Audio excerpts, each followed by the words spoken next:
प्राण तो पांच भौतिक सृष्टि के अंतर्गत है, नहीं? प्राण अपान व्यान समान उदान जो पंच प्राण है, जिनसे श्वास प्रश्वास चलती है, प्यास और भूख लगना है, प्राणों का धर्म है। लेकिन आत्मा निर्विकार सच्चिदानंद है, ये मरण धर्मा नाशवान प्राण है, ये आत्मा थोड़ी है। जिससे इनको पावर मिल रहा है वो आत्म तत्व है। उनमें न भूख है, न प्यास है, न जन्म है, न मृत्यु है, न सुख है, न दुख है। जो एक निर्विकार सच्चिदानंद में परब्रह्म है वही आत्म तत्व है, कोई और थोड़ी है। अब अपने आप को भूल करके हम लोगों ने अपने को देह मान लिया, अंतःकरण मन मान लिया, प्राण मान लिया, यही हमारी भूल है। इसी भूल को मिटाने के लिए हम अध्यात्म मार्ग में चलते हैं। खूब नाम जप करो, पवित्र आचरण करो, पवित्र भोजन करो, पवित्र विचार रखो, तब धीरे धीरे जान पाओगे।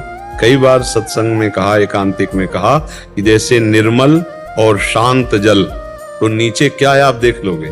तो अभी शरीर ही को नहीं आप पार कर पा रहे, फिर सूक्ष्म शरीर अंतःकरण को पार करो, फिर कारण शरीर स्वभाव को पार करो, तो एकदम जो जिससे सब प्रकाशित हो रहा है वो आत्म तत्व है। उस आत्म तत्व को जो जान गया वो मैं ही है, वो दूसरा नहीं है, वो फिर मोक्ष को प्राप्त हो गया। तत् त्वम असि, वेद का महावाक्य, तत् त्वम असि, वह तुम हो, दूसरा कोई नहीं। हम भूल से अपने को स्त्री पुरुष मान रहे हैं। जैसे विषयों का प्रकाश इंद्रियों से होता है, मतलब कोई कितना भी रूपवान हो, जब हमारे नेत्र नहीं तो हम रूप का अनुभव नहीं, नेत्रेंद्री ही रूप का अनुभव करा रहे हैं।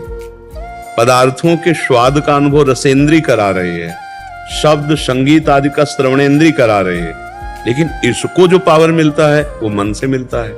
अगर हमारा मन कहीं और चला जाए तो सामने रूप को हम नहीं देख पाएंगे, पास में कोई वर्ता कर रहा है हम नहीं समझ पाएंगे।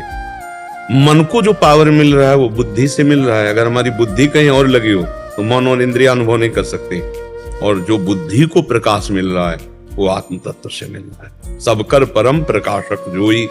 तो मन बुद्धि के द्वारा आत्म तत्व को नहीं जाना जाता, मन बुद्धि के त्याग से इनको चिंतन रहित कराकर, चिंतन सहित नहीं, चिंतन रहित कर, बहुत आत्मबोध प्राप्त होना बहुत कठिन है।